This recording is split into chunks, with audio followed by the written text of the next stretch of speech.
let's see, Oh I my can't do goodness. math anymore. Let's see, I joined in 09 and we're in 25. So how many years is that?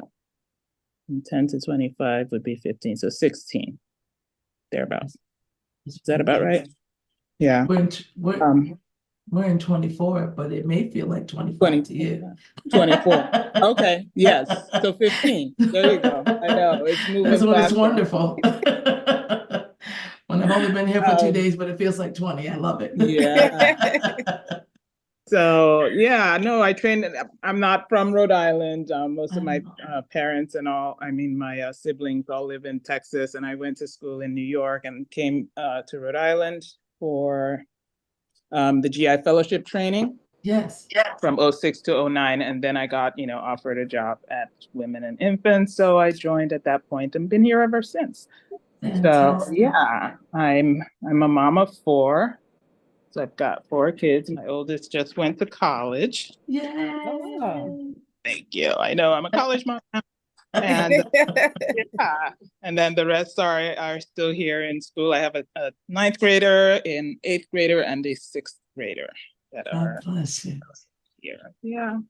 So You have a busy and full life. That's always busy wonderful. life. Yes, but thank God it's very full and it's can't complain. That's fantastic. Wonderful. Well, we're live on our streaming platforms. Lovely. Exciting to be here today to continue our community conversations on cancer. This is presented by the Ministers Alliance of Rhode Island. So very grateful to have our Vice President, Reverend Farley. He's going to introduce himself, and then we'll just kind of go around and introduce ourselves, and we'll do a recap of why we're doing this wonderful initiative through the Ministers Alliance of Rhode Island. Reverend Farley. Again, I want to say good morning to every one of you. My name is Reverend Farley, pastor of the Unity Chapel Ministry. That we are here again this morning to talk about what I'm talking about. Fantastic. He's the debonair one of the groups, and so we we appreciate him.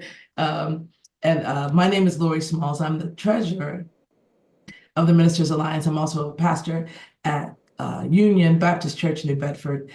So really blessed to be a part of these conversations.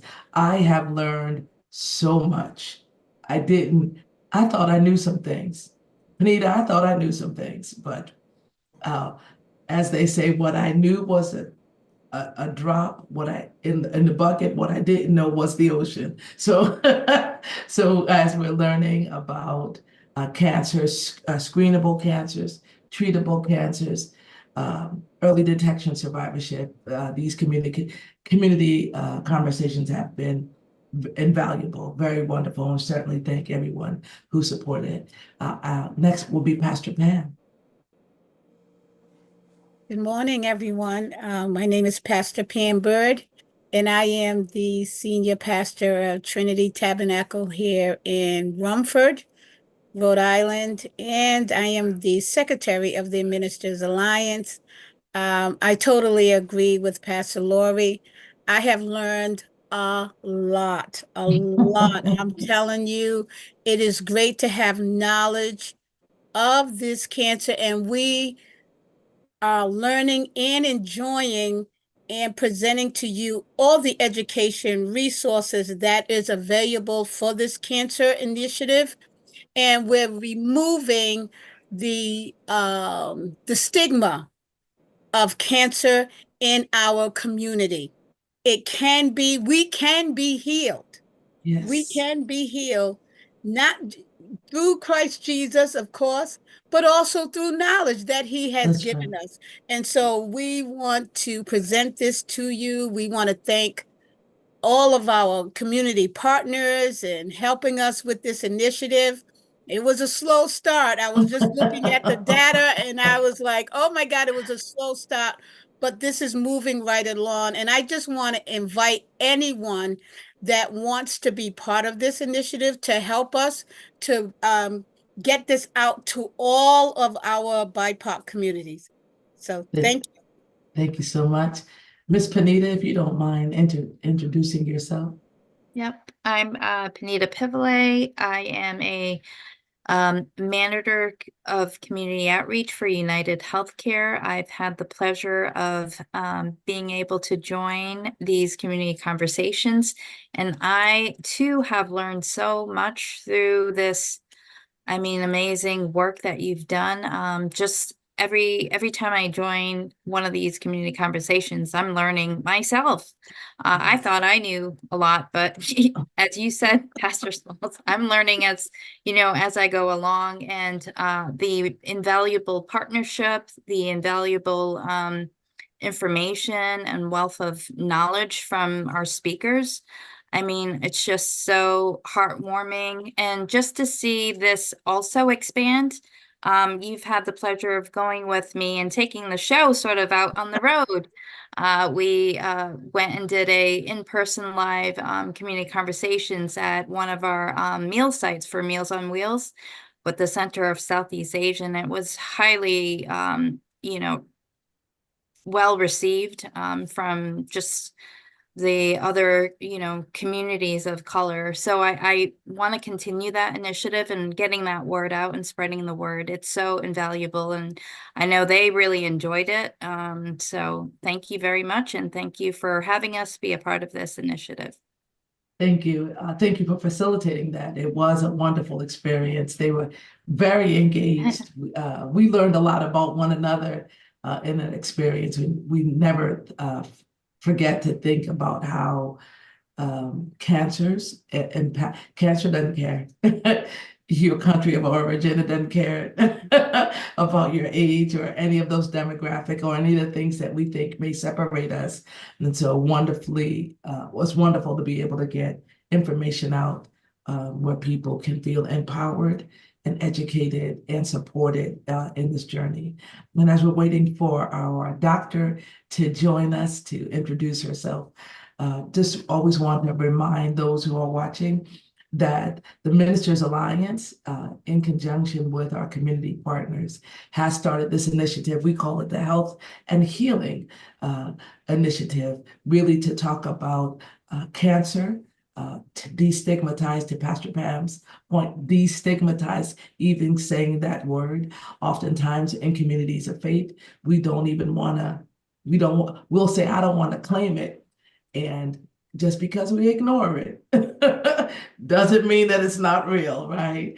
But we want to destigmatize even being able to talk about cancer, to remind those who are watching that there are 4 primary screenable cancers that if we engage with our primary care physicians, get our screenings done regularly, we can detecting cancer. I found out that's the first step to healing. And so we're talking about lung cancer. We're talking about breast cancer, cervical cancer, colorectal cancer. We also will be doing an initiative on prostate cancer. So keep your eyes open, because we will be celebrating our men and specifically talking about prostate cancer, going through those tests. And so when we talk about screenings, screenings are done when you talk to your doctor, when you go to your doctor for your regular screening, when you get your colonoscopy. We found out from Dr. Calvino, colonoscopies, that's the first step. They may find a polyp, and that's the first step of healing. And so oftentimes, and you all can correct me if I'm wrong, early detection can avoid some of the more drastic measures that often are taken to cure and address cancers. And so we would really encourage you, if you don't have a doctor, Panita's here. We have connections to make sure you can get, don't let the lack of insurance or a lack of connection with a doctor be a reason why you don't get screened. Reach out to anybody on the screen, reach out to the Ministers Alliance of Rhode Island. We'll be happy to connect you with someone who can get you what you need. We're pastors, and we love what we do. But I always say, you wouldn't ask a computer tech to fix your plumbing. So you want to go to the experts in the field, in the area. Your doctor is the best option. And so one of the things that we are talking about in this screening initiative is knowing your baseline. And we're talking to the people who are watching, knowing what's regular for you. We found out in one of our wonderful meetings that especially with colorectal cancer, if you stop doing things that you normally do regularly, like going to the bathroom, and those are some signs if you have some blood in your stool. And I know it's tough to hear. Women with our breasts, we need to check regularly, but we also need to get mammograms. Yay! Nobody likes to hear that word, but we need to do that. We also understand that if cancers run in your family, you need to be screened early. The Department of Health has a family history tool that we've been promoting. It's a wonderful time to have a conversation with your family, your children and grandchildren. And it's a wonderful document to keep available when you talk to your doctor about histories of medical conditions in your family.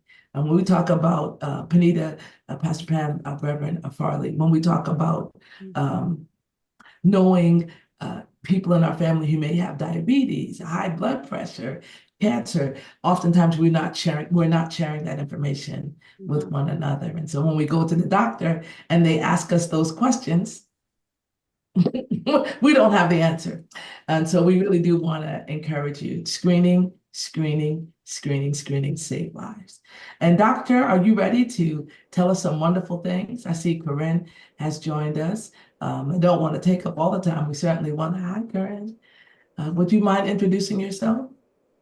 Yeah, hi. Sorry, I tried to log on earlier and then It was me. the meeting It was was late. us. But I'm Dr. Jansen. I Hi, Dr. Jansen. am a second-year GYN oncology fellow. So that means I've done my OBGYN training and I'm a fully trained OBGYN, and then I'm doing my additional 3 years of oncology training. So I take care of women with cervical, uterine, ovarian, fallopian tube, and vulvar cancer. So I think just to echo, the big things we tell patients are, staying up to date on your screening. All of those guidelines can change pretty regularly. So like colonoscopy is now shifted to 45 for everyone. Mammogram has shifted to the age of 40, depending on which guideline you look at and your personal family history. Another big thing I like to remind patients is it's really important to know your family history. This is something that I think a lot of people didn't used to talk about in the past. Like cancer diagnoses were kind of treated as something that were sensitive and private, which is totally fair, but it's important for you to know, if anybody in your family has had any cancer diagnoses, because we do know that more and more that there's these genetic conditions that people inherit. And if you find that you find out that like maybe your mother had breast cancer really early, it would be really important to get genetic testing done as well. And then pap smears, I always like to harp on that, is the big reason cervical cancer is something somewhat of is rare, at least in the United States, but it still is happening. And I think especially with the COVID pandemic and the gaps in people's care, a lot of people are really behind on their pap smear screening. And they did loosen the guidelines, but that doesn't mean it's still not important. So you should be getting one about every 3 to 5 years, depending on your age group and what type of test you got. And if you've ever had an abnormal pap smear or had a diagnosis of HPV, you probably need a pap smear sooner than that.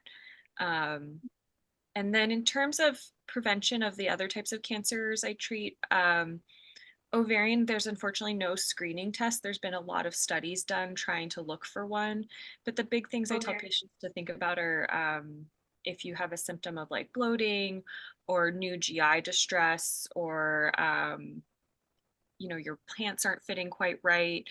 Those are all reasons to talk to your doctor, especially if you're an older woman over the age of 60. That would be an indication that your primary care provider should get some imaging of your abdomen or get a tumor marker ordered. In terms of vulvar cancer, you know, I think a lot of women stop going to see the OBGYN after they are no longer reproductive or having babies, but we know that a lot of vulvar cancer occurs in older women, and it kind of can present at first like a yeast infection or just irritation. But if it's not getting better with treatment, then you definitely want to get examined and get a biopsy done.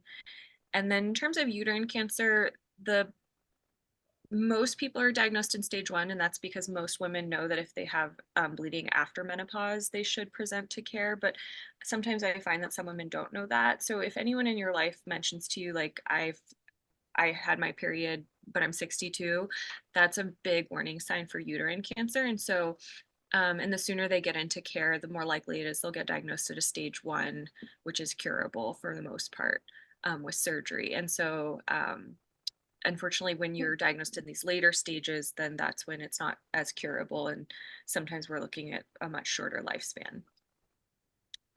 So that's kind of a broad overview of all the cancers I treat, but I'm happy to answer any questions about any of them.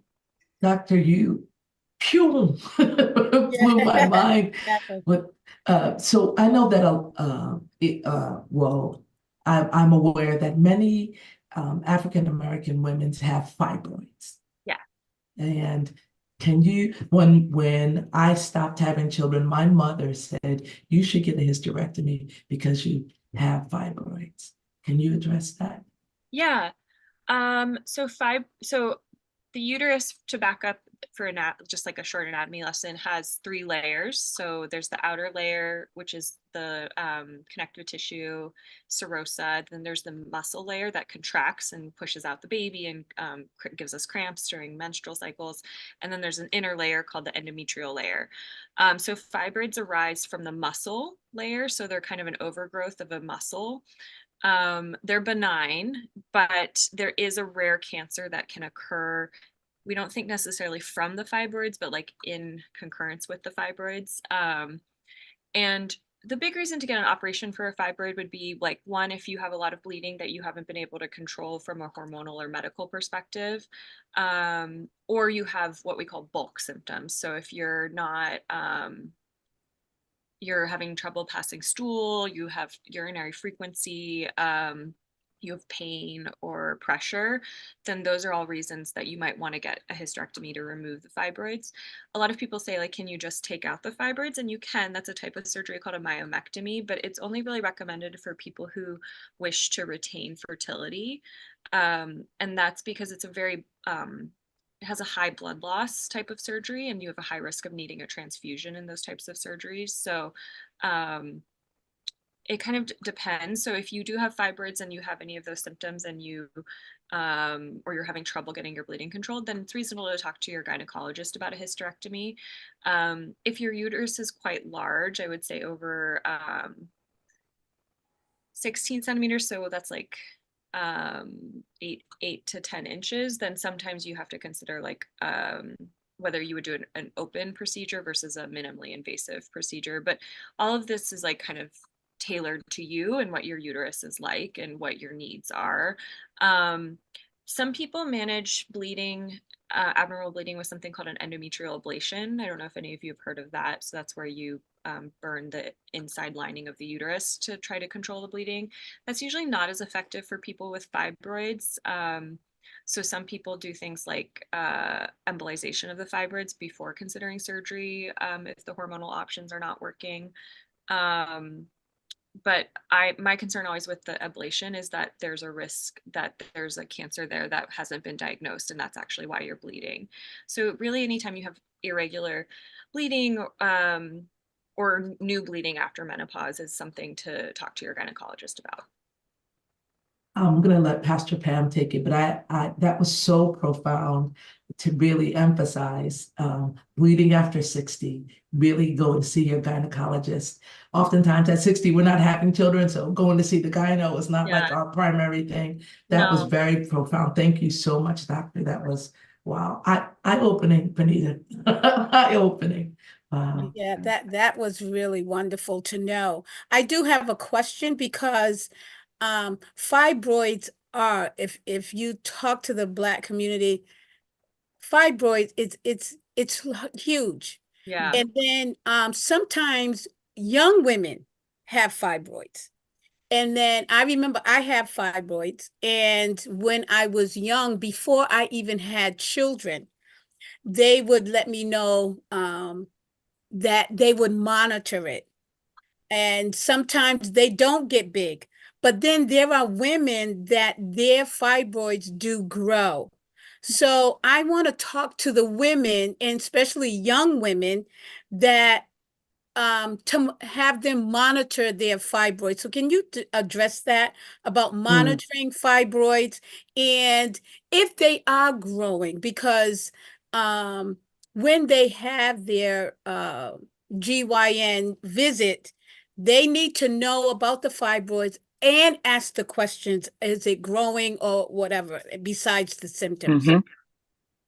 Yeah, so if you, one of that rare cancer I was talking about that can sometimes kind of occur near, like in, again, we don't think they necessarily come from the fibroids, but we do think it's maybe a risk factor. If you ever have a fibroid that's rapidly growing, then that's often when you get referred to a GYN oncologist because there's a concern that it's actually a cancer. But in terms of monitoring, it's typically like symptom guided. So if you find that you feel like your belly is fuller, your bleeding is worse, then you often get sent for a pelvic ultrasound to assess. And then if they're really big or if they're considering surgery, they sometimes will send you for an MRI of the pelvis as well. And then again, decisions about management really it's multifactorial. It's like, how old are you? What are your plans for having a family? What can you tolerate? Do you have any medical conditions that prevent you on being on certain medications? Can you tolerate surgery as well? So it's again, it's kind of a nuanced conversation that's specific to you and your needs and your medical condition. But I will say fibroids are incredibly common. The stats we think are up to 80% of women have some amount of fibroids, but not everyone has surgery for them. So it kind of depends on, you know, some people make it to the end of their reproductive lifespan. And we do know that they're hormonally responsive. And so when you go into menopause and you stop producing as much hormones, they tend to stop growing. So some people make it to menopause and, you know, never need any type of management for the fibroids themselves.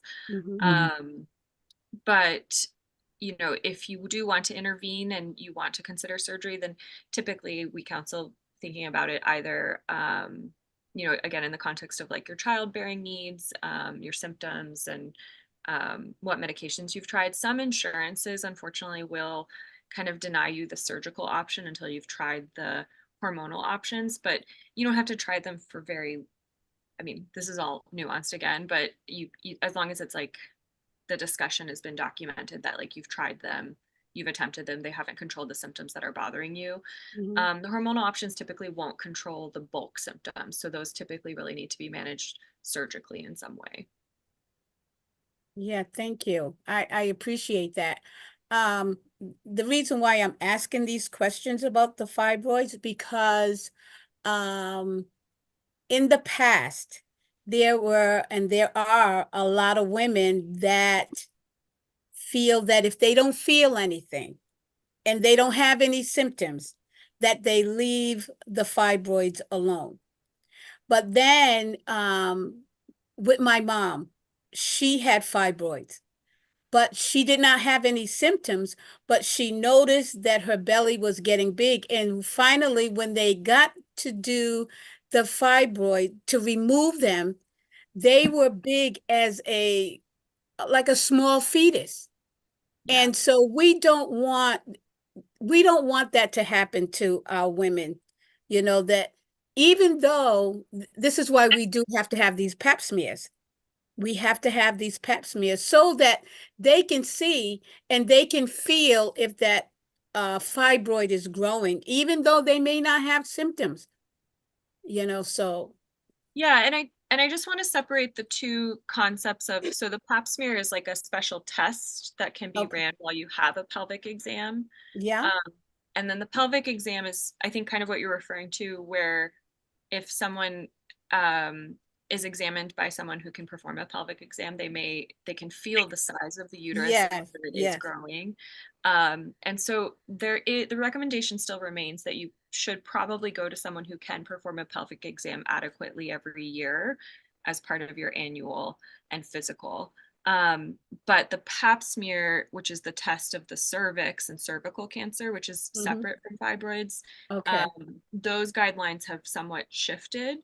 But really you should be at least getting those every 3 to 5 years, depending on your age group. So So that, I just want to make it clear. So you're yeah, saying that with the pap smear, it's really to test the cervical and the cervical walls? exactly. Yeah. So And the then cervix, with fibroids, they would have to have what kind of test, if you don't mind no, explaining? so with fibroids, you can either assess them on physical examination or pelvic ultrasound or pelvic MRI. Those are usually the studies we use to look at those and monitor their growing. So if someone is worried that their fibroids are growing, then typically what I would do would be I would do a physical examination, assess what size I think the uterus would be, and then I would get a pelvic ultrasound to get the diameters of all of the fibroids, and then discuss with the patient what they feel is what they need. And then if we decide not to intervene or there's not another symptom, then we could get an interval imaging in about a year's time, just to make sure nothing's happening from that perspective. Mhm. um, and then the pap smear is more, so the cervix is actually I kind of describe it, it looks like a little donut, and it's what is at the top of the vagina, and that is where the baby leaves the uterus and enters the vaginal birth canal. And that is where the virus HPV that some people have heard about comes into play Yeah. and causes, we think, over 99% of cervical cancer. Um, and then, sorry, I guess that's another thing I could tie in is the Gardasil vaccine is now recommended for for both males and females. And we think that your best immune response is when you're young. So for all of us, our immune systems start to fade as we get older. And so the best time to actually get vaccinated is in like the early teens, so 10 to 13. I think a lot of people feel nervous about the fact that Gardasil is protecting someone against a virus that is transmitted sexually, but they've done studies, it doesn't change sexual behavior in adolescence. And I really strongly recommend for parents to consider having their children get it, because that's really their best chance of having the best immune response. And they actually do fewer shots for that reason. It's actually only a 2-shot series in that age group. And the reason that vaccine is so important is we think that if everyone were to get it, we would see an 80% reduction in cervical cancer cases, which cervical cancer is probably one of the saddest cancers I treat. I mean, all the cancers I treat are difficult, and I really feel for my patients, but these patients are often young. They're often in their like 30s and 40s.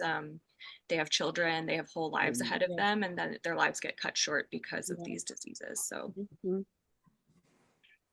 Thank you Uh, so uh, much. uh, is the fab food related? Because the the backpack community is so common. So is it food related? sorry, could you repeat your question? Uh, I'm talking about the backpack community. Mhm. The fibroid is common among the backpack community. Whether uh, the fibroid is grown by the kind of food we eat, or that's what I'm wondering. Yeah, I think that's an excellent question. We do know that fibroids are more common in people who are African American. And it's a higher percentage of women will have them in their lifetime, and they're often bigger and more symptomatic. Why is $1 million question that I think no one truly knows the answer to. Um, it's kind of like how we know that Black women are more likely to have these more higher grade uterine cancers, but we're not sure why. It could be a genetic link. It could be Say that. the like the exposures to toxins. It could be I don't think it's necessarily the food we all eat, but um, the short answer is we don't know. But you are right in that it is a bigger condition that affects African American women. Mhm. And you touched base really quick on genetics. Mhm. So what do you feel on that? Do you think that it is can it be genetically uh done, I mean not done, but is it from genetics at all? Family tools. This is why we need to talk about, we've been talking about our family tools, and now we have been spreading the word that families, let's talk, especially during the holidays when all the family comes together, that we need to talk about this, because back in the day, cancer was a hush word.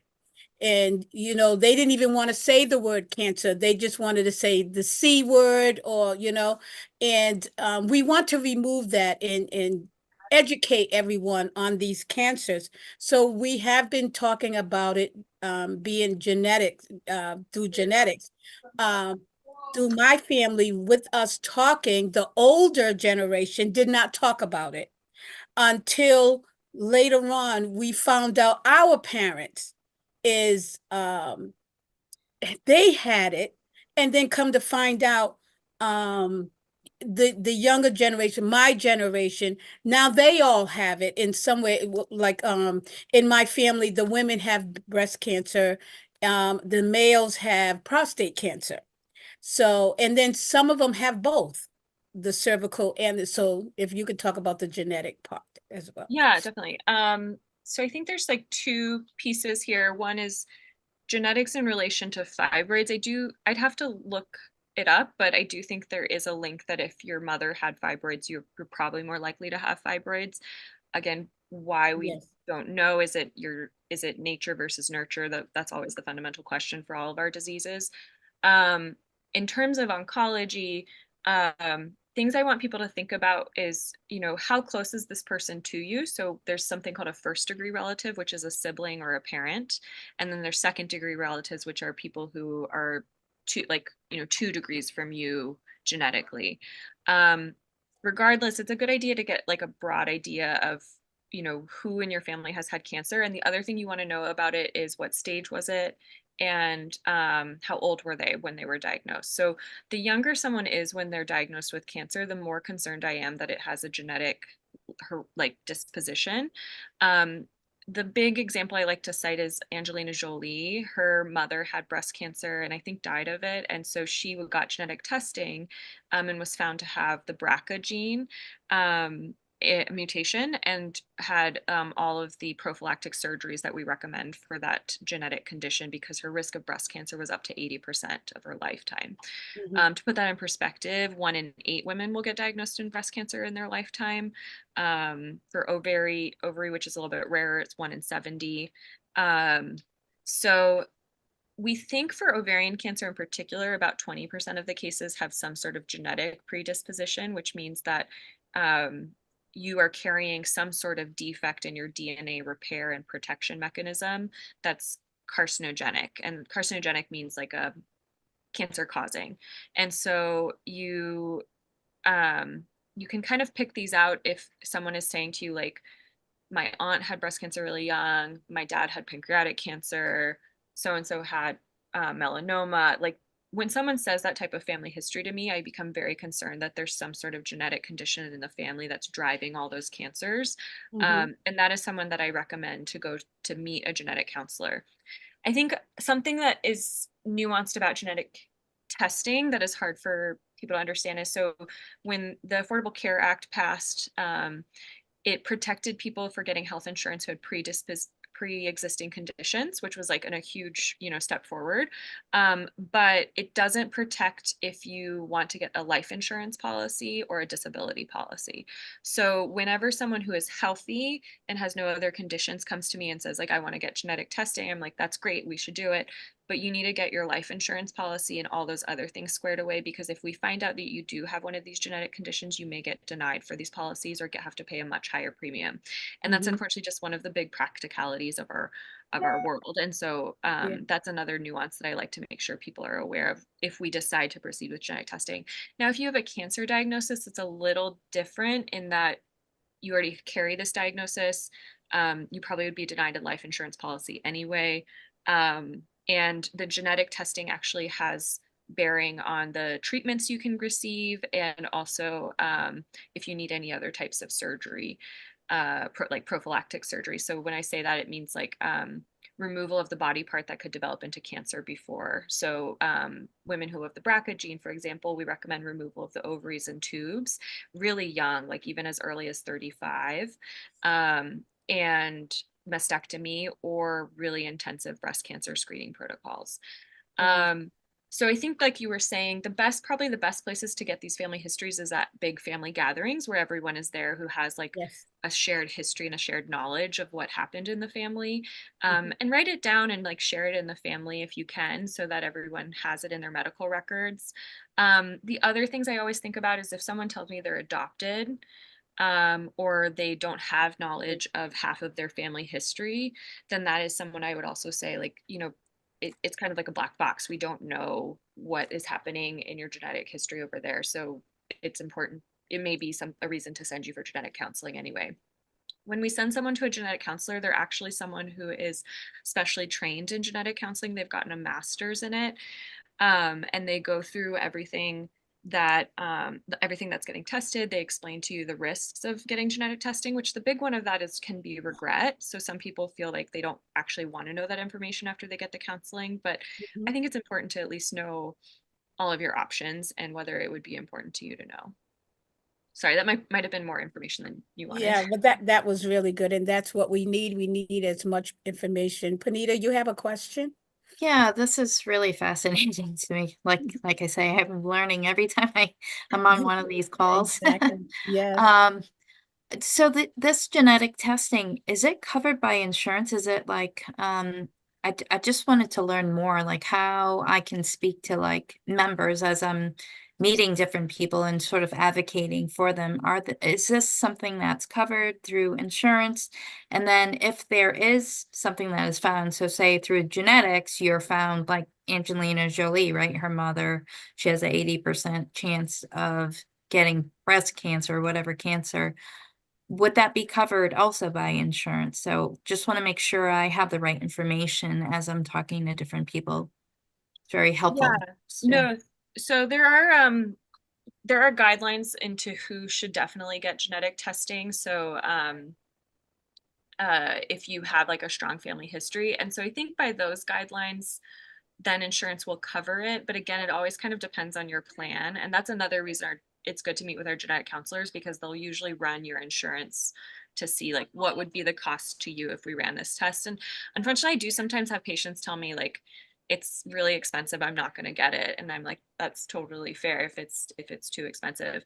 In terms of care for someone who is found to have a genetic mutation, that generally is covered because it's an indicated um, medical procedure to protect you. Mhm. Now, in terms of how much does the patient end up paying out of pocket, I think we all know that there are like hidden costs, unfortunately, every time you go to the doctor. I find that out every time I go. And it has to do with like what your deductible is, like what is your out of pocket cost, how much is that going to be? So that is kind of again, specific to that person's plan, but Yes. should it be covered by insurance? Yes. If you find out that you have these mutations where these types of surgeries or treatments are recommended. And then you often will get enrolled if you find out you have one of these mutations. You often get enrolled into like a clinic center that is specialized in it. So for example, at Women and Infants, we have a high-risk breast health clinic that sees these patients with these genetic mutations and makes sure that they're on track for all their screening, because it's just so much more intensive than the average person. Mhm. I feel like you had another question I didn't answer. No. no, this is very helpful. And then you talked about, because you had talked about cervical cancer. So if, early on, if they get the Gardasil, which is and you hear just a lot of mixed messages with Gardasil. Just I think Yeah. still very new to a lot of individuals, but you said 80% chance of, not developing cervical cancer if you have the Gardasil. So we always talk about like prevention, and Yeah. so yeah, that's very helpful as well. Yeah, I mean, I understand vaccine hesitancy. It's, you know, it's kind of hard to understand how they function, but what I try to, I don't know if this makes people feel more comfortable with the concept of the vaccine, but basically it's inactivated viral particles that if your child was ever eventually to become sexually active, they will get exposed to HPV at some point in their life. And so the point of this vaccine is we're trying to expose them to a dead form of it that could never give them HPV, but can build their immune system to fight it off if they ever encountered it in their sexual life. But I mean, I never want to write up like people want to protect their children first and foremost, and so I completely understand the hesitancy. From the perspective on oncology, I will always hope that people will consider having their children have the vaccine, and themselves. So it's actually approved up to the age of 45 these days. It's just that as we get older, the immune response we get from it wanes. But that doesn't mean it wouldn't help. And we've actually found now that people who have the precancer of the cervix, this is kind of a newer finding that hasn't become like nationwide practice, but we're trying to make it be, is that if you have a precancer of the cervix, if you actually get the Gardasil vaccine and you didn't have it in the past, it actually allows your immune system to start fighting the precancer and not develop into cancer. To kind of summarize that, so that's been a really exciting finding we've found with the Gardasil vaccine recently. Thank you. All right. We have, go ahead. We have Dr. Akpara, but go ahead, Reverend Foley, we'll hear from you, and then we're going to hear from Dr. Akpara. Thanks so much for having me. Yes, thank Yes, you. this was wonderful. Thank you. Of course. Yes. If you need me to come back, just let me know, okay? I will.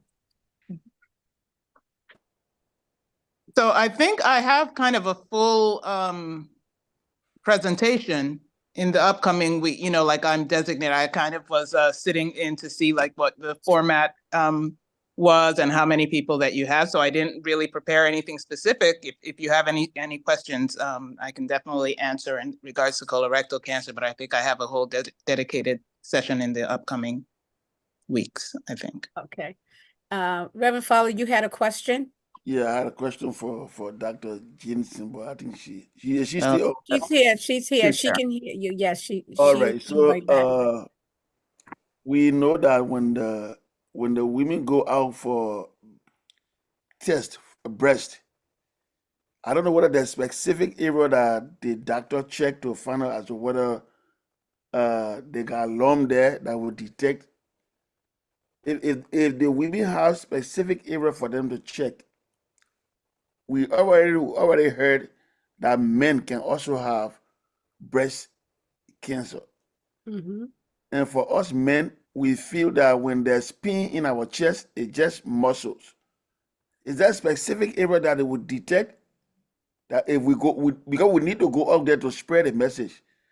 And I would tell a young man, look, what? And he said, look, I just got a muscle pain in my chest. Is there any specific place that we need to check to know that if there's pain there, you need to go for a checkup?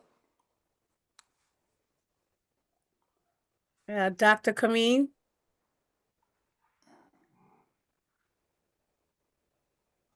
That is a good question. That is a very good question. And I'm not the expert, but I do want to say that you have brought up a great point that they think that it is muscle. Mm. And it cannot be, even including with women. Including women, they may think that it's muscle as well, especially I know a couple of women that they lift weights and all that, so they assume that it is muscles because they work out and they think they're healthy, and come to find out that it is a lump and that has to be checked. And I believe that all lumps need to be checked. Dr. Akbar, can you answer that? I know that you are, is it possible that you can answer that? And this is, so the question is whether pain in the chest area For Yeah, men. for men. Okay. yeah. So yeah, it's definitely not my field, but I can, say that, men do have minimal amount of kind of the gland tissue, the actual breast tissue that in women is used for production of milk for the babies and things like that. Though most in men, their breasts are mostly muscle, but there is still some glandular tissue there. All right. And so it definitely would not be safe to just assume that any pain in that area is just the muscle.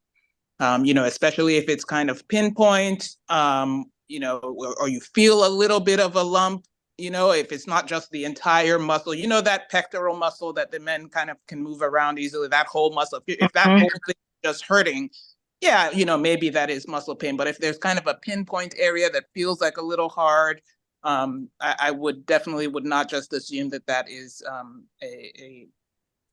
a muscle pain. And in general, I just wouldn't make any assumptions. I'd let a doctor check it out. Another thing is if there's any kind of like discharge from the nipple, something that's kind of like pus-like or milky coming out of the nipple, that could be another indication that, there's something going on with the glandular tissue that is within the breast, both in women and in men. That's good information. Also, too, I want to inform everyone that will be watching or are watching that we will be having a men session, that we will be talking with men and talking to men about the cancers that can that we need to let our men know about. We automatically, all men know about the prostate cancer, but do they know about the breast cancer that can be in men? Also, we will be covering colorectal cancer and lung cancer as well. So we just want to let the men know. We will let you know when that will be. That will also be in person as well as online. And we need all the men to come and ask questions. And we're not going to have a lot of women to hear because we want men to feel comfortable in asking questions. And we want you to have the power of knowledge. So, Dr. Akbar, whatever you want to talk about, you talk about the colorectal, it is your turn. Absolutely. All right. Thank you. So one other thing I was just going to mention is that in men, also checking the armpit area for lymph nodes can also be a sign, specifically for malignancy or cancer. So, a muscle pain would not cause you to have a bulging, a little lymph node in the armpit. So when in doubt, that's another place to check. It doesn't mean that if nothing is there, that it's nothing.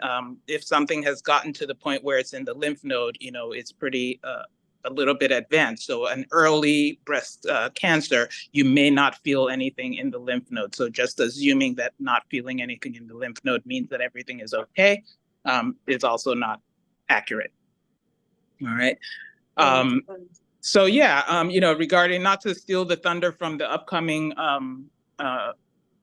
presentation that I have, but in general, just for, if there are any people here that may not be there to listen kind of more fully, colorectal cancer is one of the leading preventable cancers, that we have going on. And so knowledge is power here, where detecting things early gives you the power to cure it, completely. And the problem with these screening cancers is that people feel that I feel fine means that I am fine. And they say, doctor, why do you want me to have this test? I feel good. My bowels are moving fine. I don't see any blood anywhere. My mama didn't have it, this. And so everyone is just living in this security of, nah, there's nothing there, right? But the point is that things may be growing already and you don't know it. And then by the time you start to show symptoms, it has advanced to the point where, it involves either additional treatment, surgery, chemotherapy, all the others, or is incurable. And so the goal is early detection, early detection, early detection. And so colorectal cancer is growing in its, prevalence now, especially in the Black and BIPOC community. As you can see, it's got a lot of popularity. So the screening age actually has been reduced now. Before it was age 50 for everybody, but now that age has been reduced to age 45. It had actually always been age 45 for African Americans. A lot of people did not know that. Even before these recent changes in the guidelines, age 45 is the recommendation for initial screening for colon cancer in African Americans. And there are multiple different ways to do that. Again, I'm going to go into it in more detail in my upcoming presentation, but some level of screening is better than nothing. There are stool tests. There are, looking for blood in the stool, looking for DNA in the stool, and then obviously the colonoscopy, which is what I do in my everyday practice in terms of detecting these little things. They're called polyps. They're little bumps. They can start to grow in the colon. You have no idea that they are there. But if left alone over years, they can grow into these big tumors that then eat through the bowel wall and start to spread to other organs and cause problems. And so at time of colonoscopy, we go in with a video camera into the colon and literally painstakingly look around. And if I see any polyps, we pluck them off right there and then. And that's what helps to prevent the development of the cancer in the future. It is a proven life-saving procedure. And so ignorance and lack of knowledge tends to be kind of the biggest thing that causes people to fall prey to this highly preventable cancer. So the goal is really kind of education and to get people aware of what's available and kind of get over the stigma, get over the fear of the test. It is an invasive test. It does involve a lot, but if you do it and do it right, you literally don't have to do any other screening for that for a full 10 years, right? If there's nothing found. If we find any polyps on the first one, then we recommend, people come back, at certain time intervals, 3 years, 5 years, whatever, it depends, to just get checked frequently so that we can detect these small lesions and take them off before they turn into a problem. So, again, I'll go into more detail, but I just wanted to kind of throw that out. And if anybody has any burning questions, I'm listening. I do have a question. Sure. During this screening, the colonoscopy, when do you find a polyp? Is that when you remove it, is it tested? Absolutely. Everything we take off gets sent automatically to a laboratory, no matter how tiny, big, or yes. And so because there are different types of polyps, and some polyps are more benign than others. So just saying I had polyps doesn't really give anybody information. They're different levels. So we always want to know what type of polyp it is. So that helps to guide us in terms of what we are recommending for that person to do for their follow-up and even for their family members if it's of a certain type of polyp. Yeah, and so this information will go to your primary doctor so that you can discuss that with your primary doctor, correct? Absolutely. I mean, we will typically discuss it. We take that role, having been that we see the patient. It is kind of our responsibility to communicate to them what we have found. But yes, we will also pass on that information to their primary so that they could additionally, for them, obviously, to be aware of what we found. And then they can have additional discussions with the patient. And is there any, and if you do find a polyp that can be cancerous or have cancer cells, is there medication? So the treatment at that point is the actual removal of said polyp, which has already been done.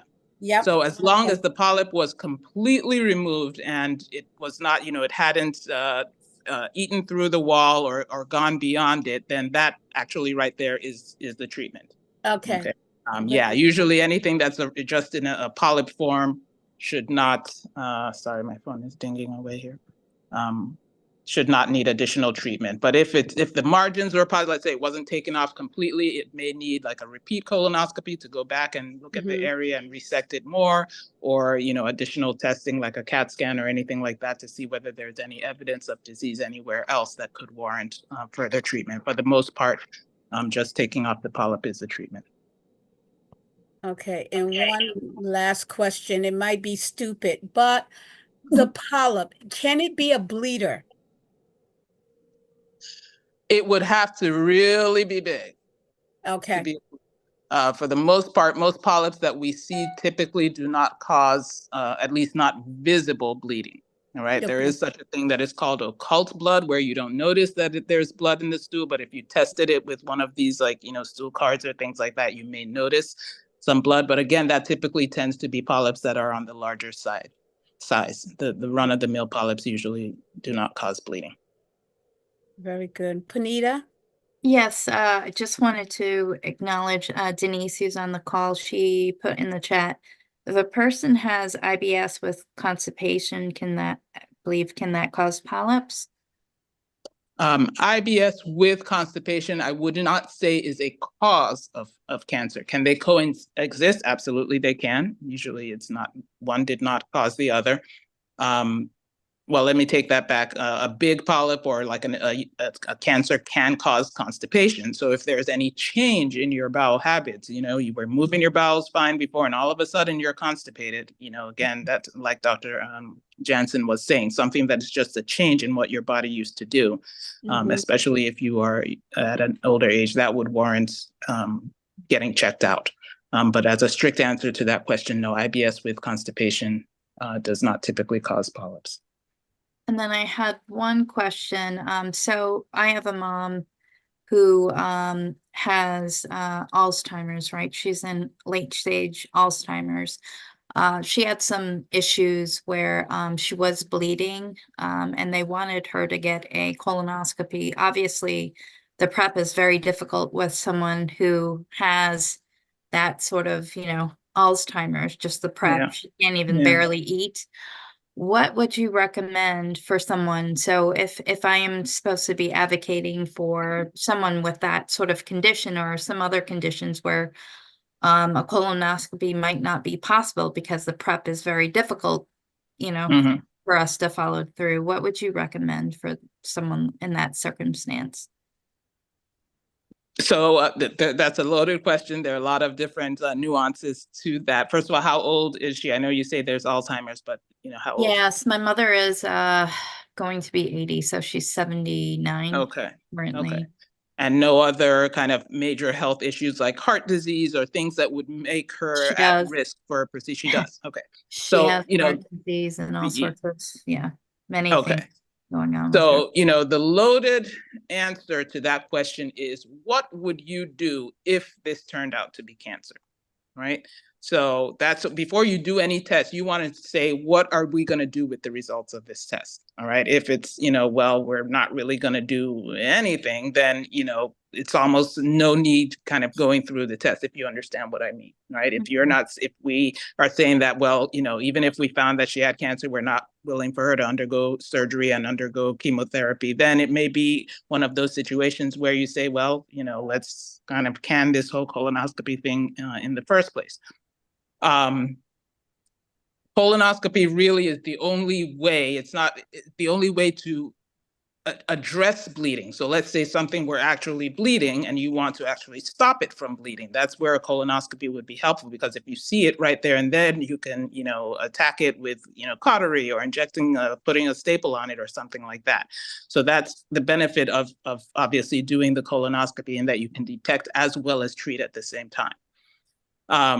Other tests that could possibly help you to get an idea of what's going on would be something like CAT scan or imaging and things like that. The problem would have to be a really big thing, like a very visible tumor that you can see on CAT scan. Unfortunately, most of the run-of-the-mill polyps and stuff like that, on a CAT scan, you're not going to see anything. Or, if it's a flat lesion, like a little vessel, there's something that we call AVMs. They're called arteriovenous malformations. They're just these little sprinkles of blood vessels that just come up on the surface of the colon, and sometimes they spurt out blood periodically. You're not going to see that on a CAT scan. It's a flat lesion, Something like diverticulosis can cause bleeding as well. There are some CAT scans with a nuance where they inject a certain dye and they can sort of see where the bleeding is, but it would really have to be a very fast bleed for that type of thing to detect it as well. So yes, there are some other options, but if it's just a relatively slow bleed that is not really causing her any major issues, given the whole picture, you may want to, just support her rather than going through, lengthy and invasive steps and tests. Yeah, it was the bleeding plus the changes in the bowel. Now she's constipated, which made me a little bit worried. So we ended up, sort of taking her to the emergency room, and that's Okay. where they recommend us to be followed up. I mean, I have family history of not only breast but Okay. colon cancer, which is alarming, and you want to provide her the best care, but it's Yeah. difficult when you're in this sort of situation. So Yeah. I'm talking about myself, but then others, Had she never had a colonoscopy, just out of curiosity? She has had a colonoscopy. She had it maybe 3 or 4 years ago. She was diagnosed with Alzheimer's during the pandemic, and it was already late stage, and she's progressively gotten very bad recently, where it's just, she has trouble eating and all sorts of. Yeah. We want to take this to take her to get a colonoscopy, given that this was the recommendation when she was hospitalized and when she was in the hospital. But it's just how do we do that with the prep? The prep is very difficult thing to do. Yeah, it's a joint decision, between all of you. I don't know how much capacity she has to say what she would like done with her healthcare, but you as her next of kin, if you put it all together in terms of what you think her lifespan is and her quality of life going forward, if you guys feel strongly about having the colonoscopy and really knowing what's going on, if somebody can be there to help her with the prep and support her through it, that's always an option. Thank you. Thank you, I want to Dr. ask you. Upfall. Go ahead, yeah. Reverend Foley. Yeah, I can't remember the last time I went to the hospital, even with my children, for the doctor to ask for stool. You don't ask for stool to find out whether there's blood in the stool. So how would they know besides the blood? Can they tell from your blood that there's blood in your stool? How? So when you go for just regular visits, right, just your annual, with your primary care Yes. visit, that typically is a point in time where they would address screening of all levels, right? They'll talk about, prostate cancer screening. In women, they'll talk about breast cancer and cervical and colon cancer. That usually should be an avenue where it's already brought up.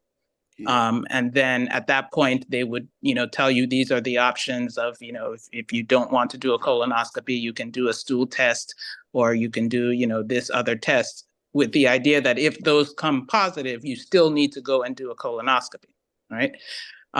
So if they did do, if you are not actually seeing blood in your stool yourself, and you opt to do a test that would detect blood in the stool, yes, they can do that. Whether the actual blood that they're drawing from your arm would detect whether there's blood in the stool, no.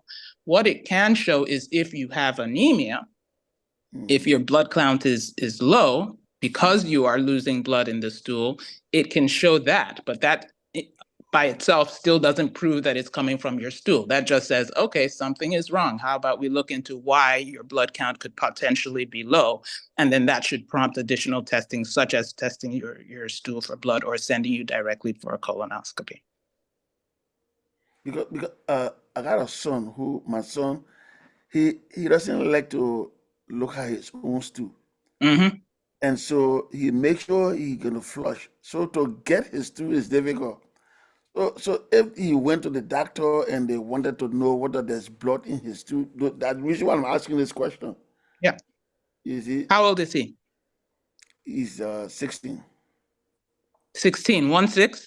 Yeah, 16. 16. Okay, so he's a young boy. So at that age, there really should not be, that much concern about there being blood in the stool or cancer. Not that it's impossible, but usually that's not something that we focus on for children of that age. Again, if there was anemia or something else that was making you think like that you needed some additional testing, then yes, that, we can collect stool from him and have it sent to the lab. One thing I would say to do is that people need to be educated. I think that's part of the problem with us and our people, is that we have this fixation on, no, I don't like to look at my stool, and no, I don't like to do this. And that overrides, even things that should make sense to an educated person. And so if you are able to talk to him and let him know about what the importance of looking at the stool is, that it can help you to save your life and help to detect something. Look at it briefly. All we want to know is there red or is there black? Nobody is saying to poke into there and take it apart or anything like that, but you should have a general idea of what that looks like. And that's for your benefit, So I think it's worth kind of impinging upon him, what the importance of this is and why he should be doing it for his own good. Very good. And Dr. Okpara, I just want you to just briefly talk about the difference between the Cologuard and colorectal, because a lot of people feel that the Cologuard and they're satisfied. Can you just briefly talk about that? Okay. The difference between the Cologuard and the what? What was the second word you said? Oh, colonoscopy. Colonoscopy. Okay. All right. So a colonoscopy is an actual procedure, right? Where you have to go into a clinic or an office or an endoscopy suite, and the doctor will go with a camera into the rectum and travel through, pass the camera through the entire length of the colon and look directly at it with their own eyes. All right. And at that time, we are looking for polyps, and we see any, we take them off right there and then, as long as they're small enough for us to get out. All right. Colonoscopy is the gold standard for screening. That means that's what other things are compared against. Again, because it can look directly at the mucosa, which is the lining of the inside, and it can see the tiniest little things. Like even now, the scopes that we have are very high definition, high magnification. The tiniest little bump, you will see it and you'll be like, all right, well, I don't know what this is, but let me just take it out, right? So that's the beauty of the colonoscopy. Now, the colonoscopy is involved. Okay, where we don't deny that. It's an involved test. You have to do what's called a prep. That means that the day before, you have to take some medicine. First of all, you have to fast. Fast meaning you can't eat solid food. You can have all the clear liquids you want, but you can't eat solid food. And then you have to take some medicine that will give you diarrhea like you've never seen. And it will clean out that entire colon, wash it clean, so that when we are looking at the lining, there is no poop anywhere, and we can see very well and, give a good exam, right? You typically do have to go under some level of anesthesia. It's usually not major surgery type of anesthesia. It's a light sedation. I do it with my nurses. We give you a little bit of something in the IV. You sleep lightly. We call it twilight zone, kind of. You're kind of there, but you're kind of, hey, doctor, how you doing? Oh. And you don't really remember much, but it takes the edge off, takes the discomfort away, because we do have to kind of go around the angles and turns of the colon, which can cause a little bit of cramping. We put some air in there to blow it up so we can see where we're going. That can make people feel a little gassy and uncomfortable. So we take the edge off with some sedation, right? But that's also something that tends to make people a little nervous. They're like, I don't want to go under anesthesia. Yes. You need to get a ride. Somebody has to drive you. Obviously, you can't, drive after you have had that type of thing. You have to have an actual IV in the arm. Yeah, so it is a bit of an involved test, okay? And if you're looking inside the body, you're using foreign objects, you do run the risk of causing injury, run the risk of causing infection, you run the risk of causing bleeding. There are risks to colonoscopy. We're not going to deny that. But the benefits of colonoscopy have way surpassed the potential risks. The risks are there, but they are minimal. They're low, all right? And again, colonoscopy being the gold standard, if you do it and you do it right, you don't have to do anything else for 10 years if you don't have any findings. If we don't find any polyps and you don't have a significant family history and you do your first colonoscopy and there are no polyps, that gives you a clean bill for 10 years in terms of having to do the test again. Obviously, if there's any change in your symptoms or change in your family history within that 10-year interval that warrants, hey, let's look again. Absolutely, you come back for that. But in general, 10 years is when you would have to do it again, as long as you did not have any findings on that first test, okay? So again, colonoscopy, highly efficient, a little bit involved. You have to do a little bit extra work, but it gives you a cleaner bill of health for a longer time. Now, Cologuard, that is a test where they test the stool, looking for signs of blood and signs of DNA, which could, and I put in quotes, could show you whether there is cancer or large polyps in the colon. I also say large polyps. It really does not good for detecting small polyps. The colonoscopies can see tiny, tiny polyps. The Cologuard, the polyp would have to be relatively big or already be a cancer for it to be detected on Cologuard. And then if that Cologuard comes back positive, you have to then do a colonoscopy. All right, because the Cologuard can't treat that positive finding. It can just say, hey, it's positive, all right, but then you end up having to do it. So why not just go straight to the final test and just do it and get it over, right? So that's one thing. Then the Cologuard can also have what we call false positives and false negatives, right? So it can come back negative, that, but that could be false and it could have missed something, right? Or it could also come back positive when there really wasn't anything there. So you go there and you do a colonoscopy and you get the doctor all worked up and they're searching and they can't find anything and everybody's all nervous and we're like, oh no, maybe we have to do this again. And, so those are kind of the nuances on that, personally, I prefer that patients just go to colonoscopy as opposed to doing something like Cologuard. Also, because we know that it's not as efficient of a test, you have to do it more frequently. All right. So if you do a Cologuard and it comes back negative and you say, okay, it looks at least I'm fine. You can't wait 10 years, right? You have to wait like 3 years and do it again. All right. So that's really kind of what the difference is between those two forms. But, we always advocate something is better than nothing. If somebody is absolutely going to say, nope, I'm not doing this colonoscopy, I don't care how much you pay me, by all means, please do the Cologuard, but realize that if the Cologuard is positive, that means that you then have to do a colonoscopy. I just want to address also too, during the pandemic, and at that time, a lot of people they were supposed to have colonoscopies, but they went through the Cologuard. So they think that the 10 years, oh, I had the Cologuard in 10 years.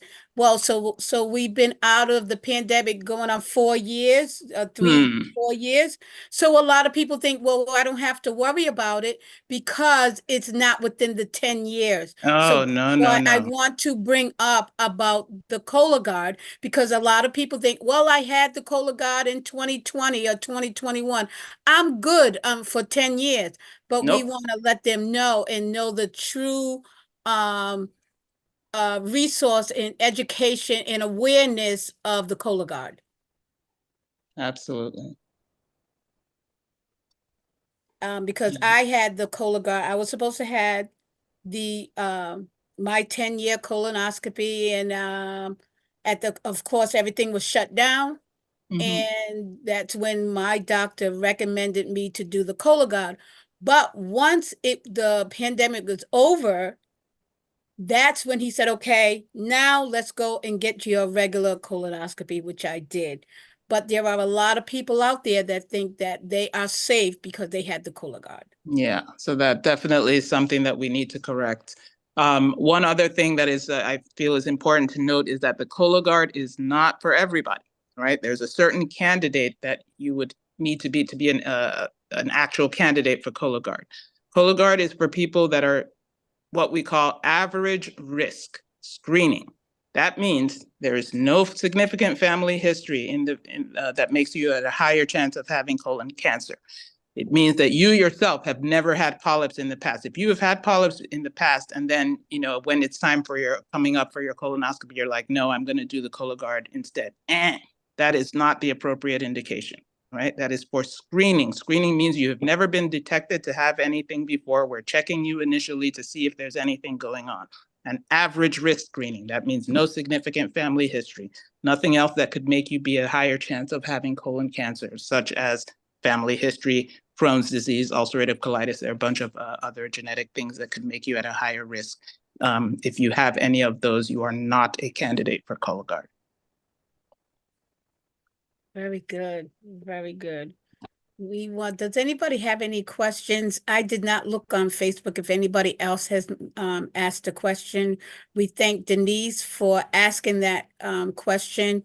We just want to thank all of you, Dr. Akbauer. Thank you. We will be Thank you. having you back, and we want you to bring your presentation because a lot of people, we want to remove the fear. Fear is the number one barrier for awareness in screening. So we want to bring on more education and resources. We want to thank Panita from United Healthcare. Anyone, if you are having problems and you do have United Healthcare, even if you don't have United Healthcare, we are here to help you. We are here to help you with health insurance. Health insurance. Even if you are undocumented, we need to hear from you because we want everyone to have some kind of health insurance so that you can get screening, even free screenings. There are free screenings for these cancers that we are talking about. So please get in touch with us and we will navigate you to where you can go.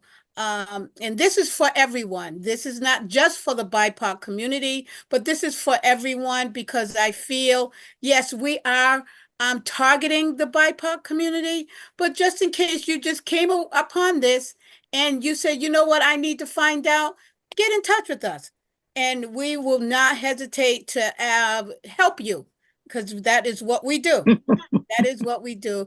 And we want to thank Dr. Corinne Jansen for being here from Women and Infants about the cervical cancer.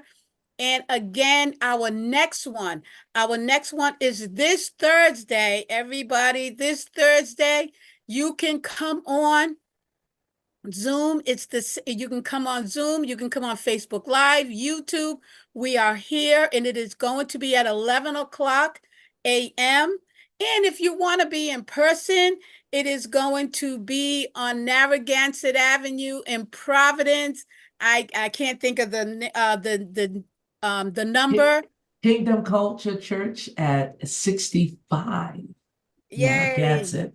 That's it. Kingdom Culture Church, 65 Narragansett Avenue in Providence, Rhode Island. We want to thank Panita from United Healthcare, Dr. Jansen from Women and Infants, Dr. Akbar, we thank you from, I believe, Kent County Hospital. We want to thank you for all what you do and all your expertise in teaching us. And like we said, we're all mind blown now because we're just learning so much as we are having these community conversations. We want to thank our Vice President, Reverend George Foley, our treasurer, Pastor Lori Smalls, and we have on here another, our recruitment officer, Reverend Dorothy Ola. Thank you for being here. And Thank so you, Pastor again, Pam. yes, and Thank you. myself. Yes. Thank you. Thank you. Oh, And and like I'm I said, also from Women and Infants. Sorry, I didn't put that. Thank I you. work at okay, Women from and Women and Infants. Dr. Akbar is from Women and Infants. If you have any Amen. questions, you can just come on this Facebook, come on our Facebook page, ask the questions. We are monitoring questions. If you have any questions, put them on there. We will get back to you. We will get in touch with the doctors and we will get these answers for you. We'll get these answers. Amen. Also, we have a lot of literature. You just get in touch with us. We have so much resources for you. So we thank you all for being here. Knowledge is power. Knowledge is power, and screening. Screening is power. Screening is power. That's it. Screening We is want to power. detect early. Yes. So don't forget on Thursday, the CDC will be there. Yes, CDC will be part of this so that you may have any questions for them. So this is powerful. And so this is our health and healing initiative of the Ministers Alliance of Rhode Island. Thank you again, and God bless you all. God bless. Have a you. blessed day. Thank you. Bye. Thank you. All right, have a good day. Good You too. day.